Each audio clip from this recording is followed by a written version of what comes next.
In tonight's Good Question, we are asking, when will this be all over? It's been almost 20 months now of the COVID pandemic, right? And a lot has changed. We have the vaccines now, and they're getting approved for more people. But when will this pandemic finally end? Good question. I asked Novan doctor Siddhi Gupta. She says she suspects COVID might never fully go away. We believe that COVID-19 might be here to stay is for a few reasons. One of them is because of the nature of the virus. We're dealing with one that transmits very easily and essentially is everywhere in the world. So in order to really eradicate a virus like this, you're talking about high levels of immunity, whether that's from a natural infection or immunization. The major complicating factor with COVID-19 is also its ability to mutate, as we have seen with the different variants. But also say, hypothetically, you could eradicate this in humans, it also can spread to animals. So in this scenario, the virus could use the animal as a reservoir and eventually mutate, and then you're seeing the disease back into the community again. So that's why it's too soon to say whether or not this virus could completely be eradicated at this point. All right, so what's the next best thing? Well, it is called an endemic. What's that? Here's her explanation.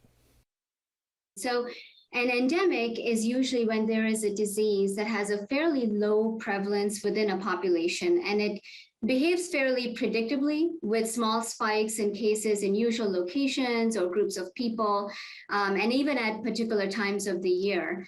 When you talk about an epidemic, which is a bit of a step up, you're looking at a large deviation really from the predictable endemic pattern. So you have a larger number of cases in a location or population at a time where you really didn't expect it to occur.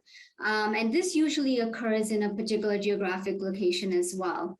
Now, the pandemic is when this epidemic phenomenon is really occurring in various parts of the world, and you no longer have just one isolated event. So there's three of them there that you mentioned. Do you have to stair step between the three, or can you go from pandemic to endemic?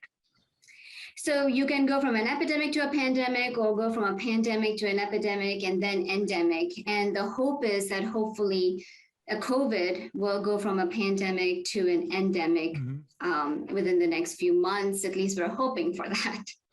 She says what you want to think about is the flu. We have a flu season every year. We get our flu shots. We may be a little extra careful around people, but society really goes on pretty much as normal during flu season. We don't see a lot of new mandates or restrictions. But what does it take to get to that point? Dr. Gupta says it really starts with the data on cases. And right now, you will note those numbers are going down. You can see we had that spike, of course, last month. Since then, the numbers have dropped pretty steadily. And for comparison, our daily numbers right now, similar to what we were seeing back here towards late February. But Dr. Gupta says that doesn't mean we're out of the woods yet. So the main metric is we're looking at the prevalence rates in the population. So you have prevalence and you have incidence. So if you're seeing incidence, which is the number of cases on a daily basis that are in real time. So prevalence is when it kind of is at a steady state and you're just seeing kind of low number of cases here and there. That's what we consider an endemic. And again, where it's not burdening the hospital system and we can easily manage this. So I guess people are wondering, how close are we to that transition? Well, it's hard to say at this point. We are still seeing cases, we're still seeing surges. Like I said, at this point, what we're seeing is that the spike, or what we saw a few weeks ago, we're starting to see the cases downtrend, but I don't think we are close to an endemic just yet. And unfortunately, this time it's still too soon to say how many months are we away from that. But it's months, I suppose. That's not years. So I guess we can look at that as somewhat. That's the hope. I'm trying to be positive. Yeah, we all are right now. And she says the other key thing we need right now is immunity. That means vaccinations. Right now, 64% of people who are eligible in North Carolina are fully vaccinated.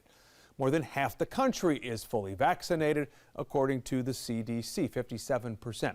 It's unclear exactly where we need to be at in order to reach that herd immunity, but experts have said at least 70% of the population needs to be vaccinated. So not quite there, but these numbers are slowly climbing.